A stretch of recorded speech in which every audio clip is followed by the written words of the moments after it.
अभिनव झा की इस अनोखी कक्षा में आपका स्वागत है। हम लोग शुरू करने के लिए जा रहे हैं सीए फाइनल के इनडायरेक्ट टैक्स का माइंड कैंडी। 2 साल की काफी रिसर्च के बाद मैंने ये माइंड कैंडी जो है वीडियोस आपके सामने मैं प्रेजेंट कर रहा हूँ। ये माइंड कैंडी जो होता है, इसका नाम मैंने माइंड कैंडी क्यों दिया है इन वीडियोस का नाम, क्योंकि आपके माइंड पर बिना कोई स्ट्रेस दिए हुए, बिना कोई एक्स्ट्रा इफर्ट दिए हुए इनडायरेक्ट टैक्स को आप बहुत अच्छे तरीके से कम समय में रिवाइज कर पाओ, इसीलिए मैंने इसका नाम माइंड कैंडी दिया है। ये आपके मई 17 और नवंबर 17 एग्जाम के लिए रिलेवेंट है। यहाँ पर मैं पहले से मान के चल रहा हूँ कि आपका इनडायरेक्ट टैक्स काफी अच्छे तरीके से हो चुका है। अगर आपने इनडायरेक्ट टैक्स अच्छे तरीके से पहले से नहीं करा हुआ है तो शायद ये वीडियोस आपके लिए उतने काम की चीज ना हो। ये वीडियोस में सारी चीजों को मैं काफी स्पीड में कवर करवाने वाला हूँ। अगर आपको स्पीड बहुत ज्यादा लगता है तो आप 2 काम कर सकते हो, या तो आप हेडफोन का इस्तेमाल कर सकते हो ताकि आपका कॉन्सेंट्रेशन ज्यादा बना रहेगा, या फिर आप वीएलसी मीडिया प्लेयर में स्पीड को स्लो भी कर सकते हो। जहां पर मुझे जरूरत लगेगी वहां पर मैं धीरे धीरे चीजों को बताऊंगा, अदरवाइज मैं कट टू कट और फास्ट में सारी चीजों को कवर करवाते हुए चलूंगा। इन वीडियोस के बारे में अगर आप मुझे रिव्यू देना चाहते हो तो आप मुझे casabhinavjha@gmail.com पे मेल कर सकते हो।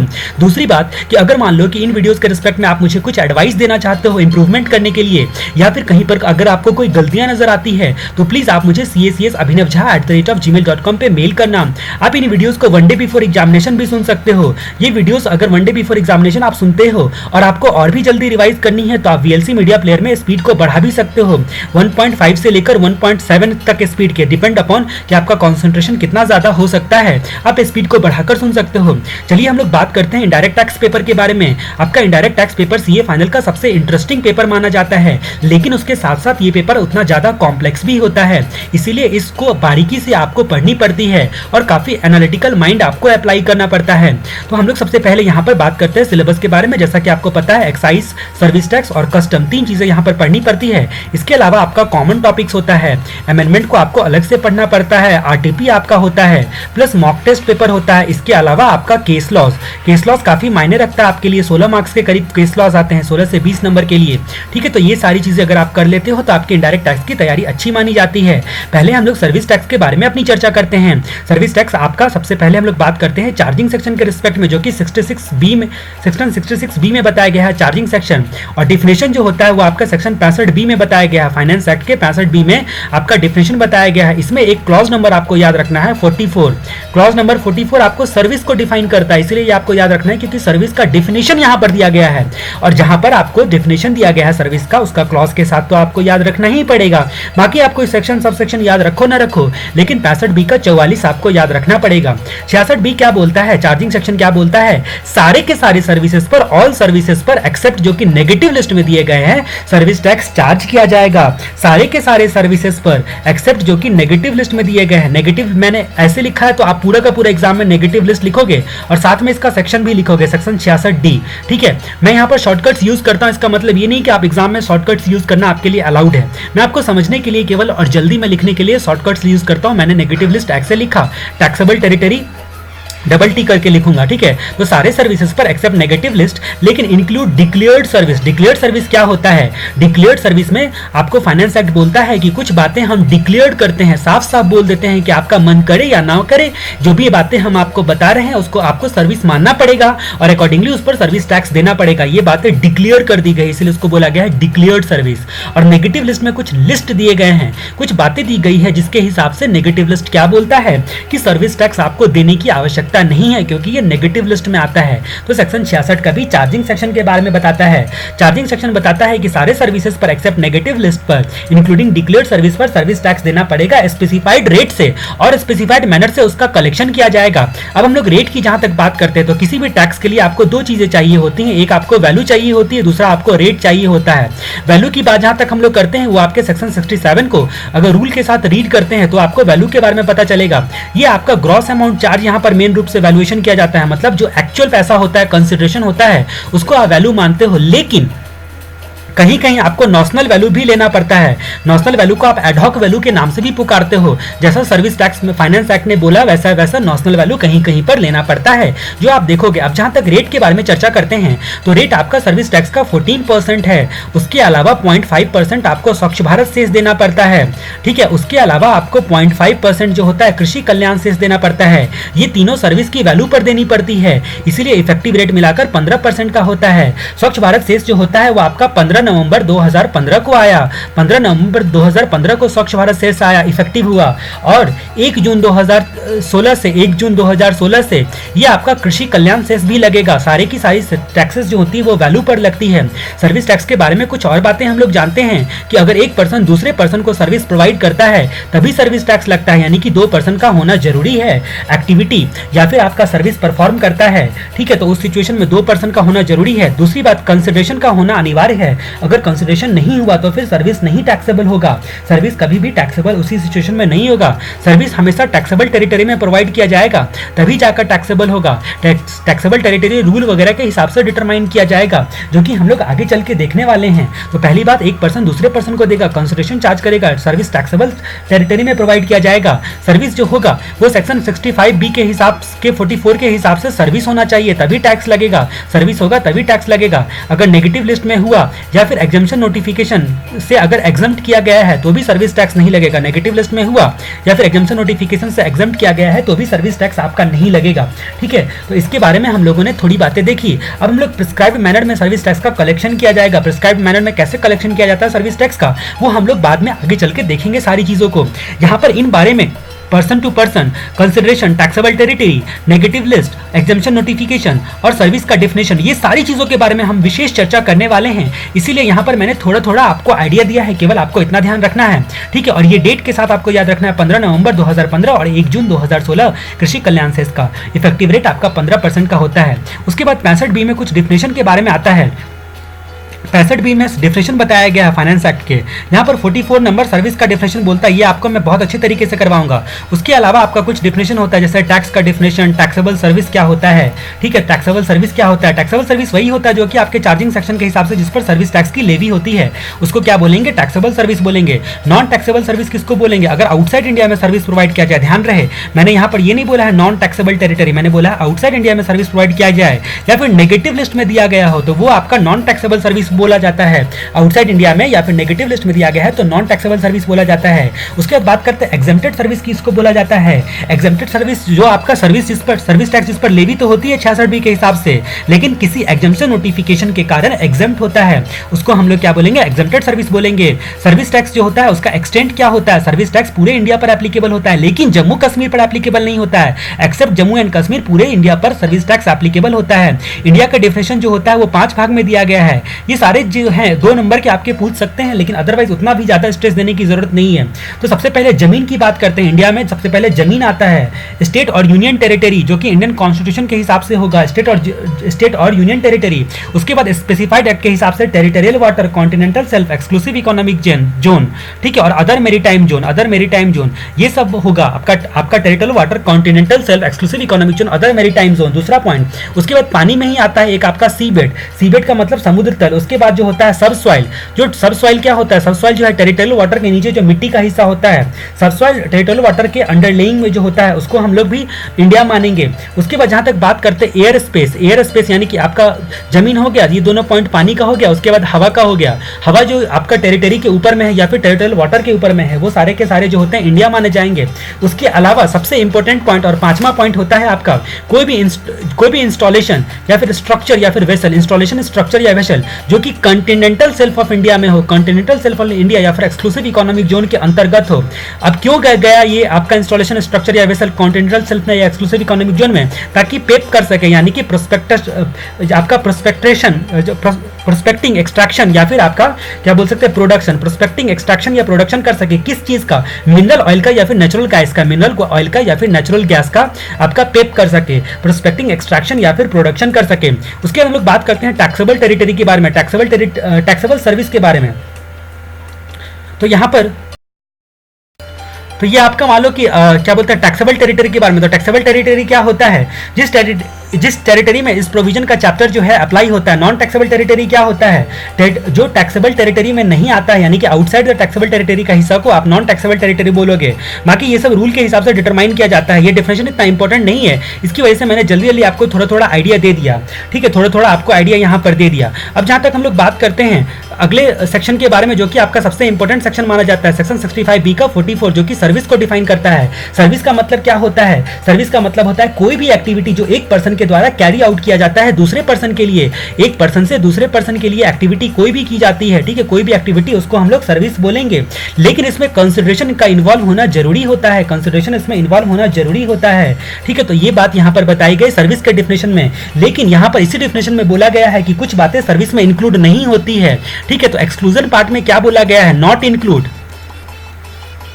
अब सर्विस ही नहीं होगा तो सर्विस टैक्स नहीं लगेगा। अब नॉट इंक्लूड में यहां पर 3 बातें बताई गई है। क्या क्या बात बताई गई है? पहली बात बताई गई है मेयरली। तो ये मेयरली में बहुत सारी चीजें दी गई है, मेयरली के बारे में हम डिस्कशन विशेष रूप से करेंगे, मेयरली, ठीक है। दूसरी बात यहां पर बताई गई है सर्विस के डिफिनेशन में मेयरली के बाद दूसरी बात जहां तक बात करते हैं, अगर इंप्लॉय अपने इंप्लॉयर को सर्विस देता है तो वो भी आपका इंक्लूड नहीं होगा। इंप्लॉय अपने इंप्लॉयर को सर्विस देता है तो वो भी आपका इंक्लूड नहीं होगा, सर्विस नहीं कहा जाएगा। उसके बाद जहां तक बात करते हैं, अगर फीस कोई कोर्ट या फिर ट्राइब्यूनल लेती है, ठीक है, फीस कोई कोर्ट या ट्राइब्यूनल लेती है, ठीक है, तो उस सिचुएशन में भी उसको सर्विस नहीं माना जाएगा। तो 3 बातें यहां पर हम लोगों ने देखी, मेयरली, इंप्लॉय टू एम्प्लॉयर, और उसके बाद फीस कोई कोर्ट या ट्राइब्यूनल लेती है। तो अब ये मेयरली में भी 3 पॉइंट आता है। मेयरली सबसे इंपॉर्टेंट हिस्सा है क्योंकि ये आपके डेफिनेशन को काफी कॉम्प्लेक्स बना देगा, इसलिए ध्यान रहे। तो मेयरली में 3 चीजें आपकी इंक्लूड होती है। मेयरली क्या होना चाहिए? मेयरली आपका अगर गुड्स या फिर इमूवेबल प्रॉपर्टी का, किसका, गुड्स या इमूवेबल प्रॉपर्टी का अगर मान लो ट्रांसफर होता है, गुड्स या इमूवेबल प्रॉपर्टी का ट्रांसफर होता है, या फिर आर्टिकल कॉन्स्टिट्यूशन के आर्टिकल 366 के 29A के हिसाब से, संविधान के आर्टिकल 366 के 29 के ए के हिसाब से डीम्ड सेल होता है, ठीक है, तो वो भी आपका सर्विस नहीं माना जाएगा। और उसके बाद ट्रांजैक्शन अगर इन मनी या एक्शनेबल क्लेम होता है, इन मनी एक्शनेबल क्लेम होता है तो वो भी सर्विस नहीं माना जाएगा। तो हम लोगों ने क्या देखा, 65B के 44 में सर्विस को डिफाइन किया जाता है, जहां पर बोला गया है कोई भी एक्टिविटी जो एक पर्सन के द्वारा दूसरे पर्सन के लिए कैरी आउट किया जाता है जिसमें कंसिडरेशन इन्वॉल्व होता है, ठीक है, इंक्लूडिंग इसमें डिक्लेयर्ड सर्विस भी आएगा, डिक्लेयर्ड सर्विस भी सर्विस ही कहलाएगा, ठीक है। लेकिन 3 बातें यहाँ पर इंक्लूड नहीं होती है, एक मेयरली वाला पॉइंट, दूसरा इंप्लॉय टू एम्प्लॉयर वाला पॉइंट, और तीसरा फीस टेकन बाय किसी कोर्ट या ट्राइब्यूनल के द्वारा।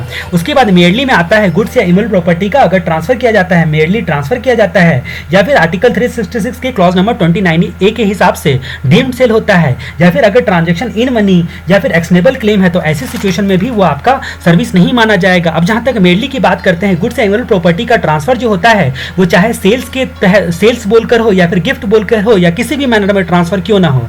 उसके बाद किसी भी गुड्स या सर्विसेज का जो गुड्स का ट्रांसफर करना जो आर्टिकल 366 29A के हिसाब से डीम्ड सेल माना जाता है, ठीक है, तो उसको भी हम लोग सर्विस नहीं बोलेंगे। और अगर ट्रांजैक्शन अगर मेयरली इन मनी या मेयरली एक्शनेबल क्लेम है, एक्शनेबल क्लेम का ट्रांजैक्शन है तो भी उसको सर्विस नहीं माना जाएगा, सर्विस नहीं माना जाएगा। अब हम लोग थोड़ा कॉम्प्लेक्स और बातें हो रही हैं, जैसा कि यहाँ पर आप देख सकते हो कि इस डेफिनेशन में 4 एक्सप्लेनेशन 1, 2, उसके बाद 3 और 4। तो हम लोग इन मनी और एक्शनेबल क्लेम के साथ साथ एक्सप्लेनेशन 2 पढ़ते हैं।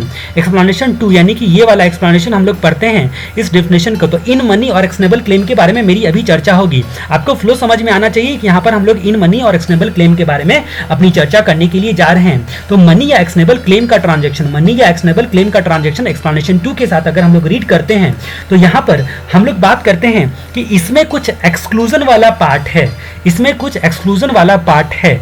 अब यहां पर अगर एक्सक्लूड होगा, अब यहां पर एक्सक्लूड होगा तो यहां पर माइनस माइनस प्लस हो जाता है, यानी कि उस पर सर्विस टैक्स लग जाएगा। इन मनी और एक्शनेबल क्लेम का एक्सक्लूजन वाला पार्ट हम लोग अब देखने के लिए जा रहे हैं, जिसको एक्सप्लेनेशन 2 के साथ आप रीड करते हो तो आपको पता चलेगा। तो कुछ बातें जो होती है वो ट्रांजेक्शन इन मनी और एक्शनेबल क्लेम नहीं मानी जाएगी, मतलब सर्विस माना जाएगा और अकॉर्डिंगली उस पर सर्विस टैक्स लगेगा। अब इन मनी और एक्शनेबल क्लेम के पॉइंट को मैं यहां पर आगे बढ़ाता हूं। अब जहां तक हम लोग बात करते हैं कि यहां पर हम लोगों ने देखा इन मनी या एक्शनेबल क्लेम। अब इस पॉइंट को मैं आगे बढ़ाता हूं। यहां पर हम लोग बात करते हैं अगर मान लो कि मनी का यूज करना या फॉर्म चेंज करना, ठीक है, तो मतलब अगर मान लो कि मनी के यूज के लिए कोई कंसिडरेशन आपको दिया जाता है कि भाई ये इस्तेमाल करो, आपको इतना कमीशन ले लेना, इतना कंसिडरेशन ले लेना, मनी का यूज करने का कंसिडरेशन जो होता है वो आपका सर्विस कहलाएगा, अकॉर्डिंगली सर्विस टैक्स लगेगा। या फिर अगर मान लो कि मनी का फॉर्म, करेंसी या डिनोमिनेशन, एक फॉर्म या करेंसी या डिनोमिनेशन से दूसरे फॉर्म या फॉर्म, करेंसी या डिनोमिनेशन में चेंज करते हो, ठीक है, तो उस सिचुएशन में क्या होगा, उस सिचुएशन में भी उसको सर्विस माना जाएगा अगर कुछ चार्ज वगैरह सब लिया जाता है तो, ठीक है। ऐसा एक्सप्लेनेशन 2 में आप ध्यान से पढ़ोगे तो आपको पता चलेगा। उसके बाद दूसरी चीज बात कर रहे हैं हम लोग कि अगर मान लो कि मनी या एक्शनेबल क्लेम जो होता है, मनी या एक्शनेबल क्लेम होता है, उसके रिलेशन में तो आईडीटी में सर्विस टैक्स में इन रिलेशन टू वर्ड बहुत इंपॉर्टेंट है, इन रिलेशन टू। अगर मनी या एक्शनेबल क्लेम के रिलेशन में या फिर उसको फैसिलिटीज देने के लिए, इनके रिलेशन में फैसिलिटीज देने के लिए कोई एक्टिविटीज की जाती है, कोई एक्टिविटीज की जाती है, तो वो क्या मानी जाएगी, तो उसको हम लोग एक्सक्लूजन वाले हिस्से में रखेंगे, यानी कि इन रिलेशन टू या इन फैसिलिटेशन ऑफ। तो उस सिचुएशन में उसको हम लोग सर्विस मानेंगे, अकॉर्डिंगली सर्विस टैक्स लगेगा। अब इसमें दो बातें साफ साफ इंक्लूड की गई है, दो बातें इसमें भी साफ साफ इंक्लूड की गई है। क्या क्या इंक्लूड किया गया है साफ साफ, कि अगर मान लो लॉटरी डिस्ट्रीब्यूटर या फिर सेलिंग एजेंट वाली बात, पहली बात, और दूसरा कि foreman of chit fund, chit fund का जो फोरमैन होता है उसकी जो सर्विस होती है, फोरमैन मतलब चिट फंड का जो मैनेजर होता है उसकी जो सर्विस होती है। तो आपका लॉटरी डिस्ट्रीब्यूटर या सेलिंग एजेंट के रिस्पेक्ट में क्या बातें बताई गई है, तो यहाँ पर बोला गया है कि लॉटरी डिस्ट्रीब्यूटर या फिर सेलिंग एजेंट जो होता है वो स्टेट गवर्नमेंट के बिहाफ में किसी भी काइंड के लॉटरी को प्रमोट करने के लिए, मार्केटिंग करने के लिए, ऑर्गेनाइज करने के लिए या सेल करने के रिलेशन में कोई एक्टिविटी या फिर अदरवाइज किसी भी मैनर में इन सारी चीजों को बेचने का, लॉटरी वगैरह को बेचने का जो फैसिलिटीज वगैरह सब देता है, ठीक है। तो उस सिचुएशन में यहां पर इसको साफ साफ इंक्लूड किया गया है। यहां पर इस डेफिनेशन में इन मनी और एक्शनेबल क्लेम का जो आपका एक्सक्लूजन पार्ट होता है उसमें साफ साफ इंक्लूड किया गया है, मतलब इस पर भी सर्विस टैक्स लगेगा। अगर लॉटरी डिस्ट्रीब्यूटर या फिर सेलिंग एजेंट जो होता है वो अपनी सर्विसेज वगैरह सब देता है किसी भी काइंड के लॉटरी को प्रमोट करने के लिए, मार्केटिंग करने के लिए, ऑर्गेनाइज करने के लिए या सेल करने के रिलेशन में, ठीक है, या फिर अदर मैनर में फैसिलिटीज देता है। अब यहां पर फाइनेंस एक्ट 2016 में अमेंडमेंट आया। फाइनेंस एक्ट 2016 ने बोला कि ये जो एक्सप्लेनेशन नंबर 2 है और यहां पर जो है लॉटरी या फिर सेलिंग एजेंट की बात हो रही है, ठीक है, वो लॉटरी रेगुलेशन एक्ट के हिसाब से जो लॉटरी आएगी केवल उसी की बात हम लोग यहां पर कर रहे हैं। तो लॉटरी रेगुलेशन एक्ट के हिसाब से, लॉटरी रेगुलेशन एक्ट के हिसाब से जो भी यहां पर आएगा वही सारी बातें यहां पर इंक्लूड होगी। और फोरमैन ऑफ चिट फंड अगर मान लो कि जो कंडक्ट करता है या ऑर्गेनाइज करता है चिट की एक्टिविटीज को किसी भी मैनर में, वो भी साफ साफ इंक्लूड होगा, यानी कि इन सब कथाओं पर सर्विस टैक्स लगेगा, इन सब बातों पर सर्विस टैक्स लगेगा। अभी मैंने क्या क्या बोला, मैं सारी कहानी आपको फिर से बोल दे रहा हूं। 66 BK 44 में सर्विस को डिफाइन किया गया। सर्विस में हम लोगों ने देखा कि कोई भी एक्टिविटी जो एक पर्सन के द्वारा दूसरे पर्सन के लिए कैरी आउट किया जाता है, कंसिडरेशन जिसमें इन्वॉल्व होता है, इंक्लूडिंग डिक्लेयर्ड सर्विस भी सर्विस होता है, लेकिन तीन बातें वहां पर सर्विस नहीं मानी जाती है। एक मेयरली वाला पॉइंट, दूसरा एम्प्लॉय टू एम्प्लॉयर वाला पॉइंट और तीसरा फीस टेकन बाय कोर्ट और ट्राइब्यूनल।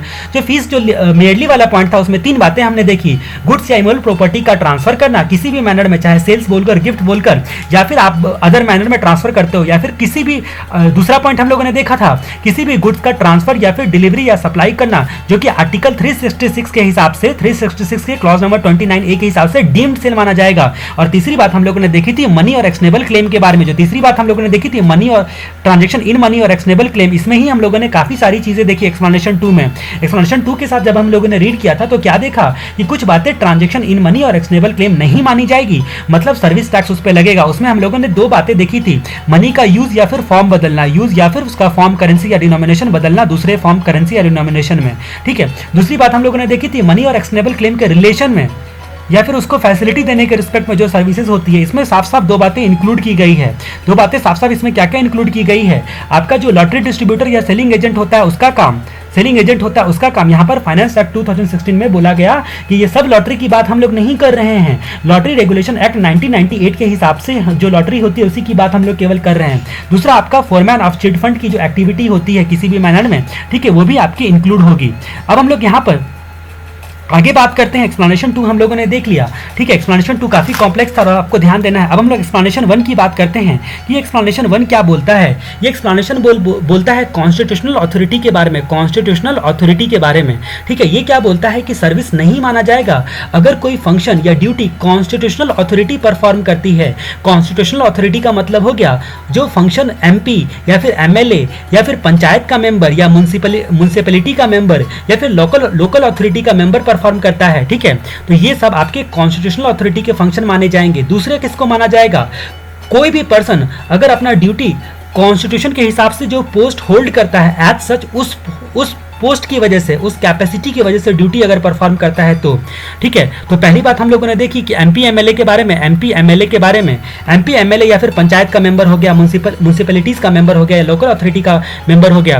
दूसरी बात हम लोगों ने देखा कॉन्स्टिट्यूशनल अथॉरिटी में कोई भी पर्सन अगर कॉन्स्टिट्यूशन के हिसाब से कोई पोस्ट होल्ड करता है और एज सच उसी पोस्ट की कैपेसिटी पर ड्यूटी परफॉर्म करता है।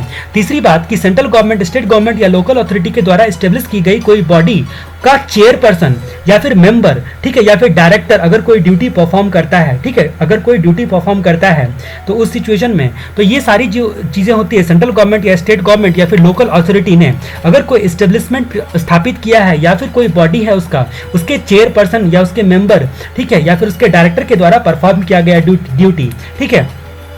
अब जहां तक बात करते हैं कि ये तीनों केस में यहाँ पर एक्सप्लेनेशन 1 बताया गया कि इसको सर्विस नहीं माना जाएगा, क्योंकि इसको माना जाएगा कि कॉन्स्टिट्यूशनल अथॉरिटी जो है वो फंक्शन परफॉर्म कर रही है। अब हम लोग बात करते हैं एक्सप्लेनेशन 3 के रिस्पेक्ट में। वो क्या बोलता है? ये बोलता है कि डीम्ड डिस्टिंक्ट पर्सन, तो सर्विस हम लोगों ने देखा था एक पर्सन दूसरे पर्सन को सर्विस प्रोवाइड करना चाहिए, तो ये एक्सप्लेनेशन 3 बोलता है कि यहाँ पर मान लिया जाएगा कि दो अलग अलग व्यक्ति है, ठीक है, और अकॉर्डिंगली सर्विस टैक्स आपका चार्ज कर दिया जाएगा। तो deemed distinct function distinct person, ठीक है, तो पर्सन ही यहाँ पर अलग अलग मान लिया गया, एक्चुअल में है नहीं है, लेकिन यहाँ पर मान लिया गया कि अलग व्यक्ति को सर्विस प्रोवाइड कर रहा है, अकॉर्डिंगली सर्विस टैक्स लग जाएगा। तो सर्विस टैक्स लॉ के लिए साफ साफ यहाँ पर बोल दिया गया है कि कुछ पर्सन को सेपरेट माना जाएगा, ठीक है, मतलब provided by one person to another person के लिए यहाँ पर साफ साफ ये बातें बोलनी जरूरी थी। अगर मान लो कि एक पर्सन अनइनकॉर्पोरेटेड एसोसिएशन या बॉडी ऑफ पर्सन है और वो उसके मेंबर को सर्विस देता है, ठीक है, और उसके मेंबर को वो सर्विस देता है, तो मतलब अगर एक पर्सन जो होता है जो वो आपका अनइनकॉर्पोरेटेड एसोसिएशन है या फिर बॉडी ऑफ पर्सन है, वो किसको सर्विस देता है? अपने मेंबर को सर्विस देता है। तो ये अनइनकॉर्पोरेटेड एसोसिएशन और बॉडी जो मेंबर होता है, ठीक है, वो दोनों अलग अलग पर्सन माना जाएगा। पहली बात तो ये। दूसरी बात कि कोई भी एस्टेब्लिशमेंट अगर मान लो कि नॉन टैक्सेबल टेरिटरी में है, कोई भी एस्टेब्लिशमेंट जो होता है वो टैक्सेबल टेरिटरी में है, ठीक है, टैक्सेबल टेरिटरी में कोई एस्टेब्लिशमेंट है और उसका जो दूसरा एस्टेब्लिशमेंट है ये नॉन टैक्सेबल टेरिटरी में है, ठीक है। अब यहाँ पर सर्विस परफॉर्म किया जाता है, मतलब कोई भी एस्टेब्लिशमेंट जो होता है एक ही पर्सन का एस्टेब्लिशमेंट है ये दोनों, लेकिन जो एस्टेब्लिशमेंट होता है एक पर्सन का टैक्सेबल टेरिटरी में है और उसी पर्सन का एस्टेब्लिशमेंट दूसरा नॉन टैक्सेबल टेरिटरी में है, तो इन दोनों के बीच सर्विस परफॉर्म करना माना जाएगा कि अलग अलग पर्सन को सर्विस परफॉर्म किया जा रहा है। अगर ध्यान से देखा जाए तो दोनों एक ही एक पर्सन का एस्टेब्लिशमेंट है, फिर भी इनको डिफरेंट पर्सन माना जाएगा। ये अनइनकॉर्पोरेटेड एसोसिएशन या बॉडी ऑफ इंडिविजुअल जो होंगे, ठीक है, बॉडी ऑफ पर्सन, ठीक है, और उसका मेंबर जो होता है वो अलग अलग डिस्टिंक्ट पर्सन माना जाएगा। अकॉर्डिंगली इन दोनों के बीच में आपस में सर्विस लेन देन पर सर्विस टैक्स लग जाएगा। यहाँ पर भी इन दोनों के बीच में आपस में सर्विस के लेन देन पर सर्विस टैक्स लग जाएगा, ऐसा एक्सप्लेनेशन नंबर 3 बोलता है। अब हम लोग एक्सप्लेनेशन नंबर 4 के बारे में चर्चा करते हैं।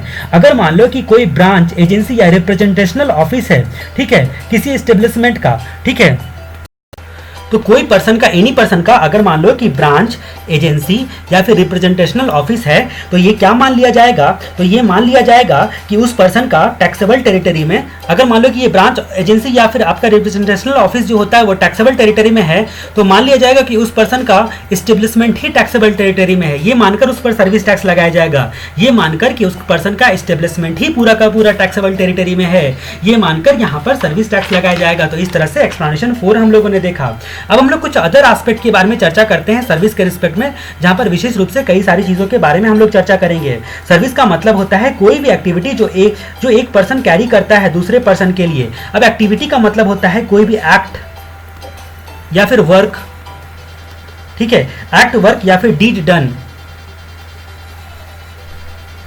तो ये सारी चीजें एक्टिविटी आ जाएगी। एक्ट, वर्क या फिर डीड डन, या किसी एक्ट का एग्जीक्यूशन करना या कोई फैसिलिटीज प्रोवाइड करना, ठीक है, तो ये सारी की सारी एक्टिविटीज आ जाएगी। उसके अलावा कुछ बातें जो होती हैं वो आपका एक्टिविटी निश्चित तौर पे मानी जाएगी। अगर मान लो कोई एब्लिगेशन के लिए आप एग्री करते हो, तो डिक्लेयर्ड सर्विस भी जब आप पढ़ोगे तो एब्लिगेशन के लिए एग्री करना, refrain from an act, tolerate an act, ठीक है, तो ये सारी चीजें डिक्लेयर्ड सर्विस मानी जाएगी, ठीक है, वो सारी चीजें डिक्लेयर्ड सर्विस बोलकर साफ साफ इंक्लूड की जाएगी। अब जहां तक बात करते हैं तो हम लोगों ने एक्टिविटी के संदर्भ में चर्चा की, ठीक है, कोई भी एक्ट, वर्क या फिर डीड डन को एक्टिविटी कहा जाता है, इंक्लूडिंग डिक्लेयर्ड सर्विस में जो चीजें दी गई रहती है। अब हम लोग बात करते हैं दूसरी चर्चा कि एक्टिविटी एक पर्सन दूसरे पर्सन को परफॉर्म करना चाहिए, एक पर्सन दूसरे पर्सन को परफॉर्म करना चाहिए। ये पर्सन क्या होता है?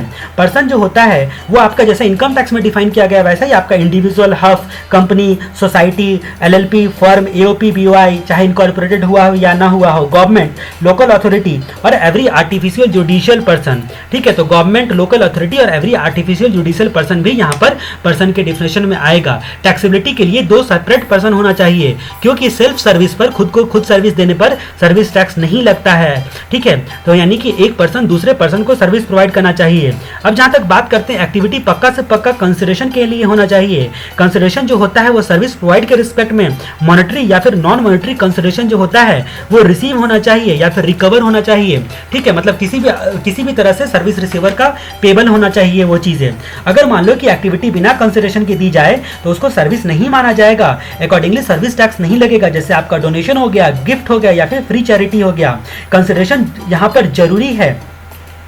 अब जहां तक बात करते हैं, कंसिडरेशन जरूरी नहीं है कि जो सर्विस रिसीव करे वही पे करे, उसके बिहाफ में कोई और भी अगर कंसिडरेशन पे करता है, जैसे मान लो कि फिल्म एक्ट्रेस जो होती है उसका अगर मान लो कि ब्यूटिशियन उसको तैयार करती है तो उसका पेमेंट कौन करता है? प्रोड्यूसर करता है। तो उस परिस्थिति में ये भी जरूरी नहीं है कि जो सर्विस रिसीव कर रहा है वही आपका पेमेंट करे, कोई भी पेमेंट कर सकता है।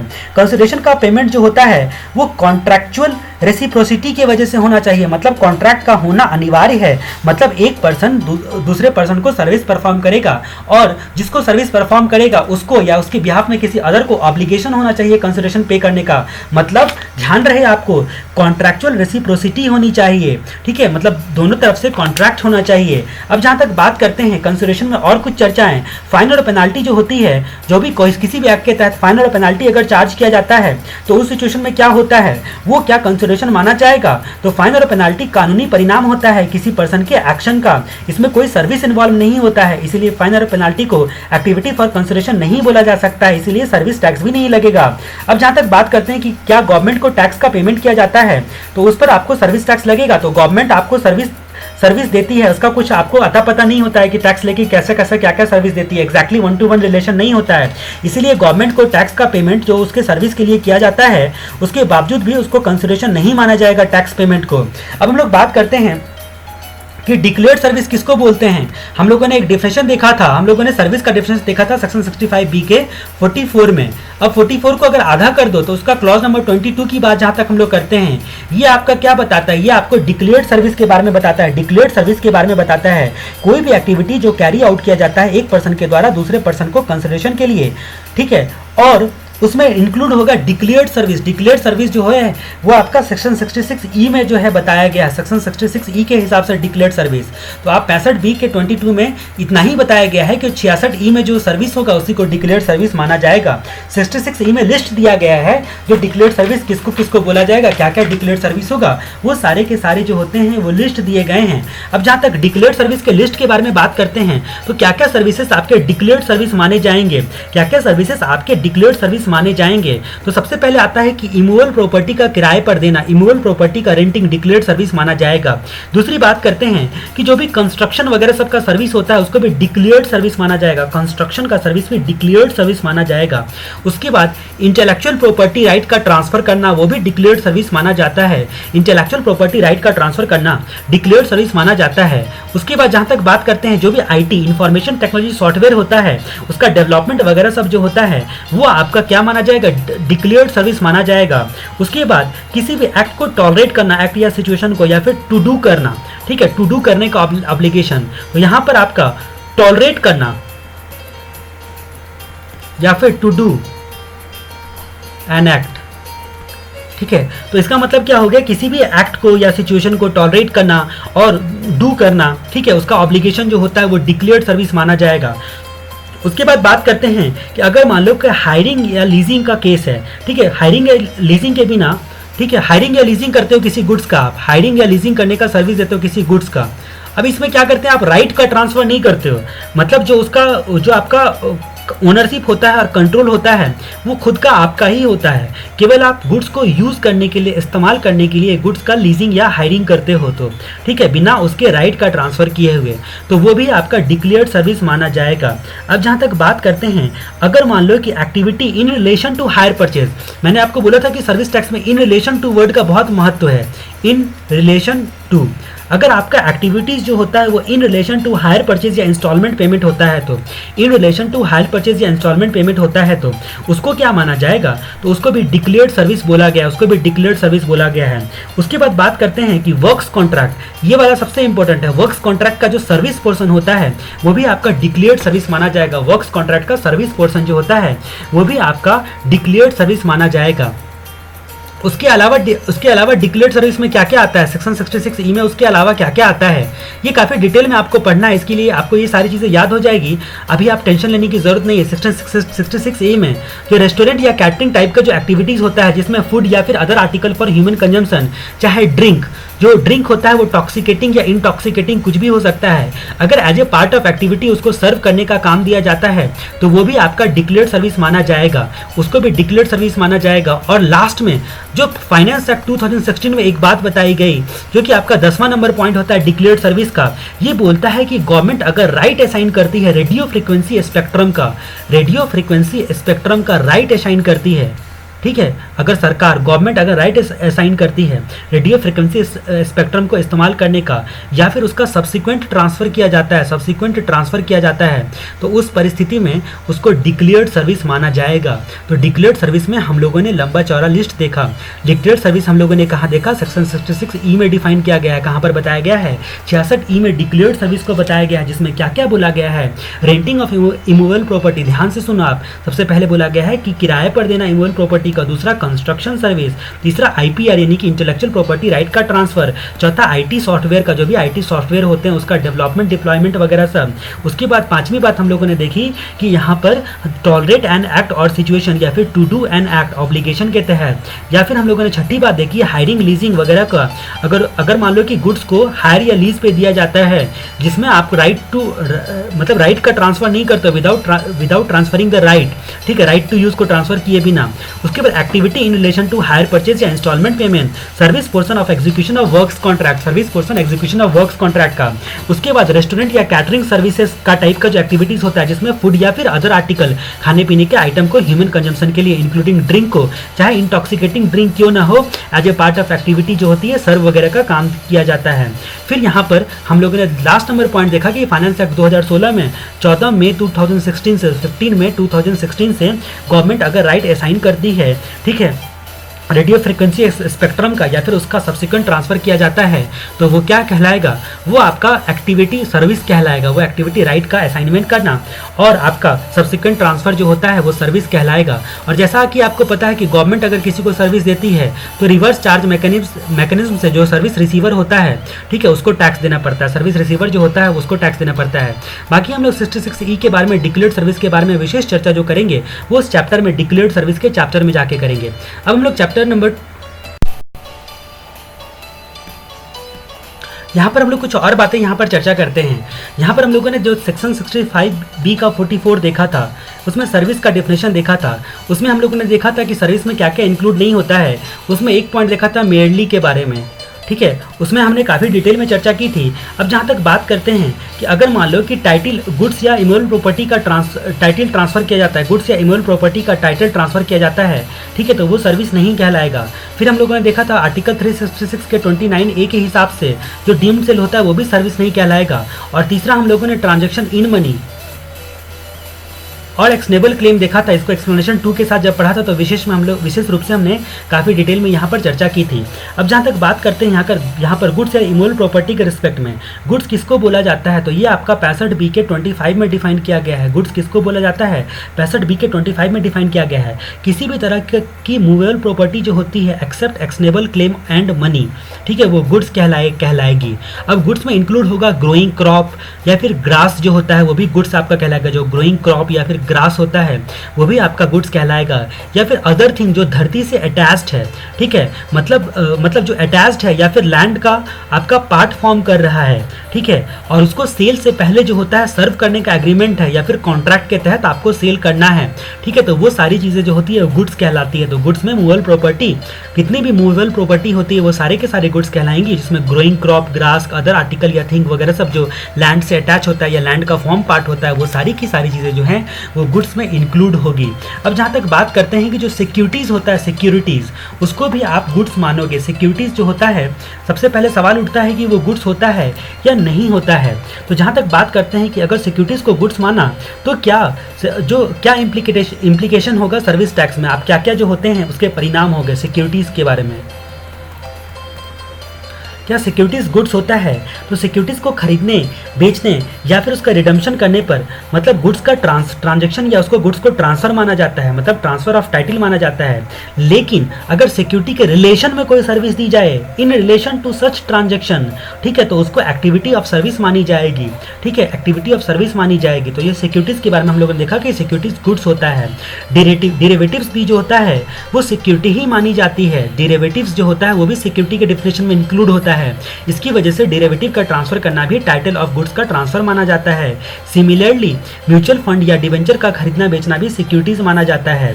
अब जहां तक हम लोग बात करते हैं कि अगर कोई ट्रांजैक्शन कंपोजिट ट्रांजैक्शन है, यानी कि उसमें अगर मान लो सर्विस का पोर्शन भी इंक्लूड है और गुड्स या इमूवेबल प्रॉपर्टी के टाइटल का ट्रांसफर भी आता है, तो वो outside the ambit of service नहीं माना जाएगा। मतलब यहाँ पर ऐसा नहीं है कि कंपोजिट ट्रांजैक्शन हो गया तो आप बच गए। कंपोजिट ट्रांजैक्शन अगर होता है तो अकॉर्डिंगली उस पर भी सर्विस टैक्स लगता है। कंपोजिट ट्रांजैक्शन होता है तो उस पर भी, उसके भी सर्विस पोर्शन पर टैक्स लगेगा। कंपोजिट ट्रांजैक्शन के केस में सर्विस पोर्शन पर आपको हर हाल में टैक्स लगेगा ही लगेगा। अब जहाँ तक हम लोग मेयरली के सेकंड एस्पेक्ट के बारे में बात करते हैं, मेयरली के सेकंड एस्पेक्ट के बारे में बात करते हैं 6629A में, तो ये आपका क्या बोलता है डीम्ड सेल के बारे में। अब जहाँ तक बात करते हैं ये जो डीम्ड सेल होता है, अब जहाँ तक बात करते हैं कि जो डिक्लेयर किया गया है 66E में, तो वो मेयरली में आपका भले ही इस कॉन्स्टिट्यूशन के तहत क्यों ना आएगा, डिक्लेयर्ड अगर किया गया है तो उसको भी सर्विस माना जाएगा। ठीक है, और अगर मान लो डिक्लेयर्ड नहीं है तो अदर है तो उसको सेल माना जाएगा, डीम्ड सेल को सेल माना जाएगा। अब डिक्लेयर्ड क्यों बोला गया है यहाँ पर साफ साफ 66E के रिस्पेक्ट में, क्योंकि आपका जो ये आर्टिकल बोलता है कि हायर परचेज या फिर इंस्टॉलमेंट पेमेंट वगैरह पर जब आप कोई चीज़ देते हो तो उसको डीम्ड सेल माना जाता है। लेकिन डीम्ड सेल होने के बावजूद भी कुछ पॉइंट डिक्लेयर्ड सर्विस में आ जाते हैं। ठीक है, तो इसकी वजह से उसको क्या बोला जाएगा, उसको सर्विस माना जाएगा, बाकी अदर को सेल माना जाएगा। अब मेयरली का थर्ड पॉइंट जो आता है आपका मेयरली ट्रांजैक्शन इन मनी और एक्शनेबल क्लेम। इसमें हम लोगों ने मनी का मतलब देखना है कि मनी आखिर क्या होता है। ध्यान से आप सुनो, मनी का मतलब होता है जो आपका लीगल टेंडर, तो मनी का मतलब यहाँ पर होता है लीगल टेंडर, चेक या फिर प्रॉमिसरी नोट होता है, बिल्स ऑफ एक्सचेंज होता है, लेटर ऑफ क्रेडिट होता है, पे ऑर्डर होता है, ट्रेवलर्स चेक होता है। ठीक है, मनी ऑर्डर या फिर पोस्टल ऑर्डर या फिर इलेक्ट्रॉनिक रिमिटेंस या फिर कोई भी सिमिलर इंस्ट्रूमेंट जो होता है वो मनी माना जाएगा, मनी माना जाएगा। लेकिन मनी में कुछ बातें इंक्लूड नहीं होती है। करेंसी जो कि केवल रेफरेंस पर्पस के लिए यूज़ किया जाता है, ठीक है, केवल रेफरेंस पर्पस के लिए, मतलब उसके न्यूमेरिस्टिक वैल्यू करने को इस्तेमाल करने के लिए केवल यूज़ किया जाता है, एज ए इंडेक्स यूज़ किया जाता है, वो मनी नहीं कहलाएगा। बाकी legal tender, cheque, promissory note, bills of exchange, letter of credit, जो पे ऑर्डर होता है, ठीक है, या ट्रेवलर्स चेक्स होता है, ठीक है, या फिर मनी ऑर्डर, पोस्टल ऑर्डर होता है, ये सारी चीज़ें जो होती हैं वो मनी के मानी जाएगी। ये सारी चीज़ें जो होती है वो मनी मानी जाएगी। तो मनी का डिफिनेशन भी काफ़ी इंपॉर्टेंट हो जाता है। अब जहाँ तक बात करते हैं कि सर्विस में हम लोगों ने क्या क्या देखा था 65B का 44 में, सेक्शन 65B का 44 में हम लोगों ने क्या देखा था, सर्विस का डिफिनेशन। इस सर्विस के डिफिनेशन में हम लोगों ने क्या क्या बातें देखी थी, तो यहाँ पर हम लोगों ने 3 बातें देखी थी। पहला पॉइंट हम लोगों ने मेयरली के बारे में देखा था, दूसरा पॉइंट हम लोगों ने देखा था एम्प्लॉय अगर एम्प्लॉयर को सर्विस प्रोवाइड करता है तो देखा था, और उसके बाद तीसरी बात हम लोगों ने फीस टेकन बाय कोर्ट और ट्राइब्यूनल देखी थी। उसमें हम लोगों ने 3 बातें देखी थी, मेयरली के रिस्पेक्ट में 3 बातें देखी थी। अब जहाँ तक एम्प्लॉयर के रिस्पेक्ट में चर्चा करते हैं, अगर मान लो कि एम्प्लॉयमेंट के अलावा अगर कोई कंसिडरेशन लेकर एम्प्लॉय भी सर्विस प्रोवाइड करता है तो वो सर्विस टैक्स लगेगा, मतलब इन एडिशन टू एम्प्लॉयमेंट।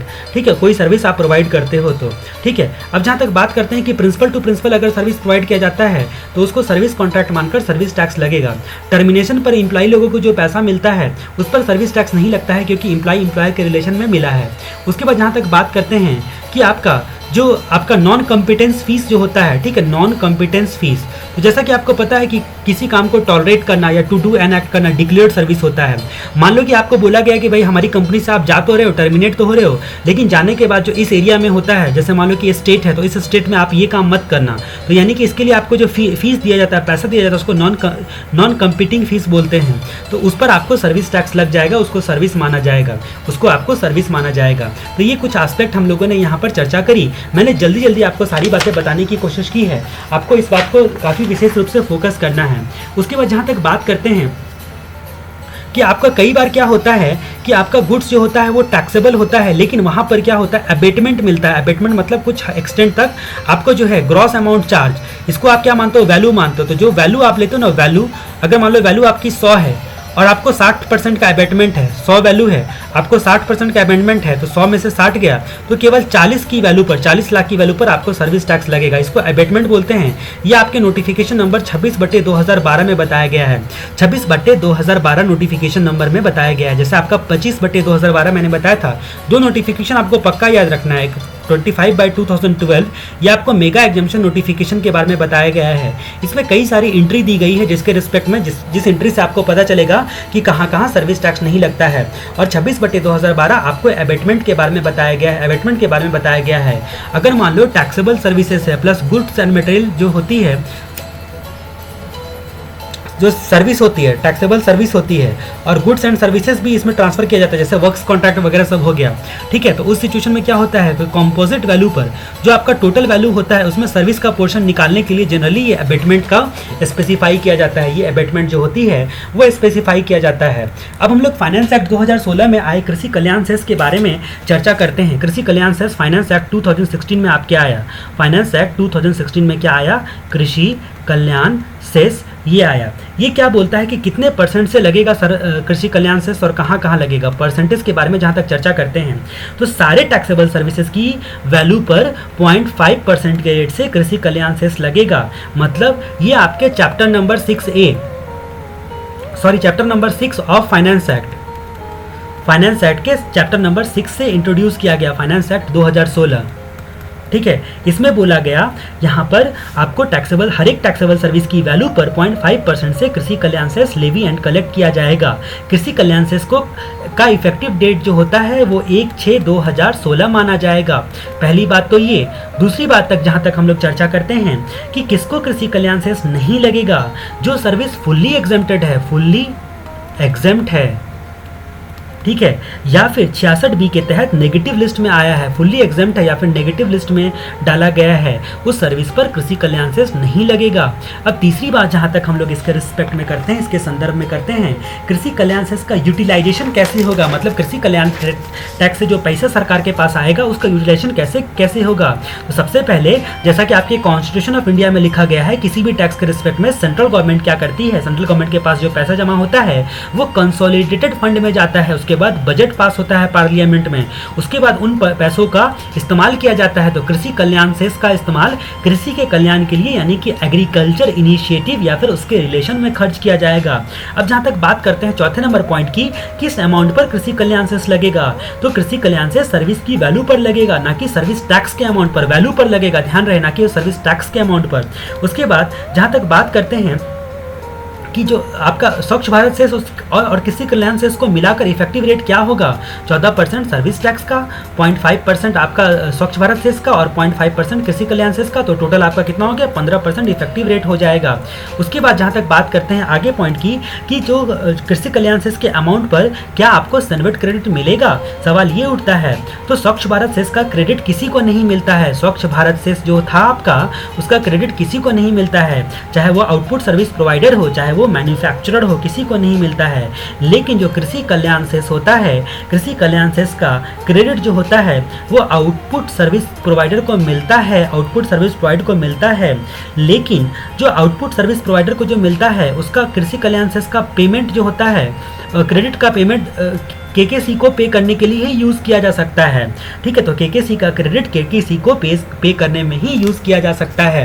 ठीक है, तो ये सारी बातें आपको ध्यान देनी है। और कोई भी क्रेडिट जो होता है वो केकेसी को चुकाने में यूज़ नहीं किया जा सकता, केवल यही वाला क्रेडिट जो होता है वो यूज़ किया जा सकता है।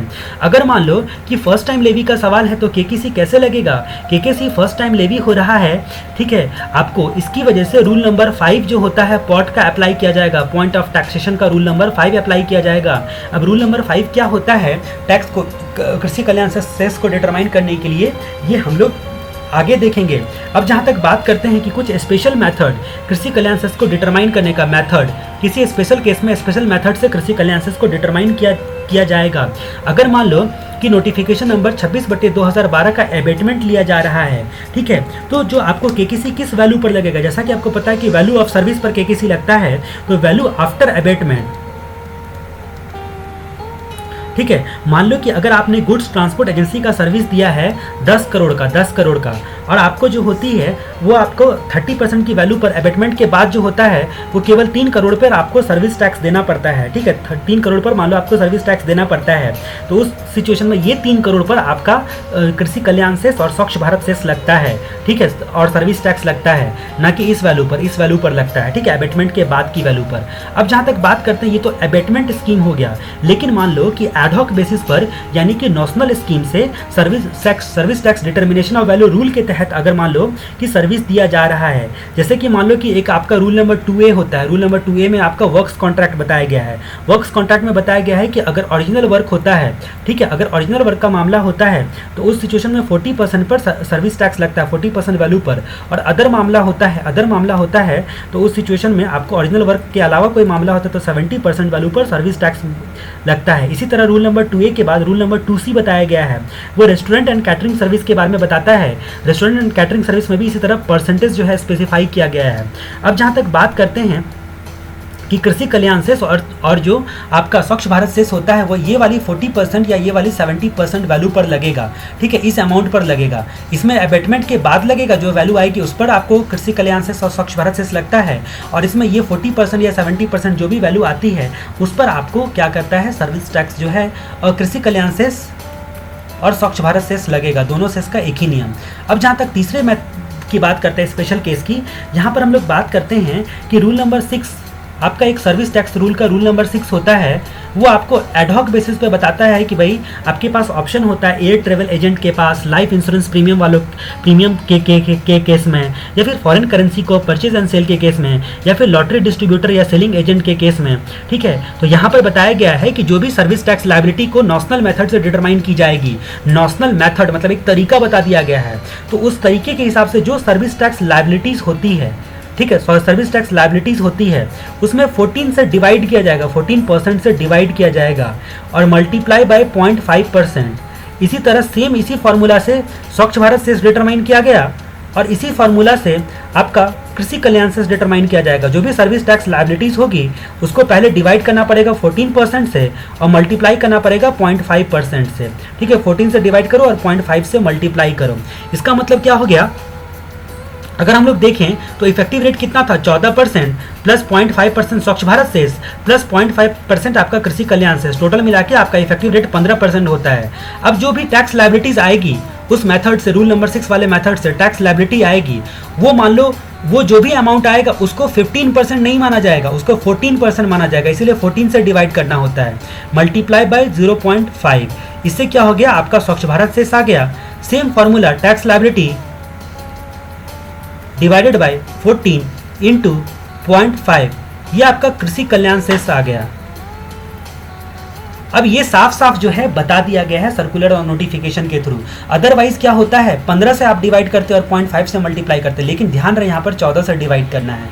ठीक है, तो इस तरह से स्वच्छ भारत से कृषि कल्याण सेस का जो आप अमाउंट जो है वो डिटरमाइन कर सकते हो। इन सब तरीकों का इस्तेमाल करते हुए आप डिटरमाइन कर सकते हो।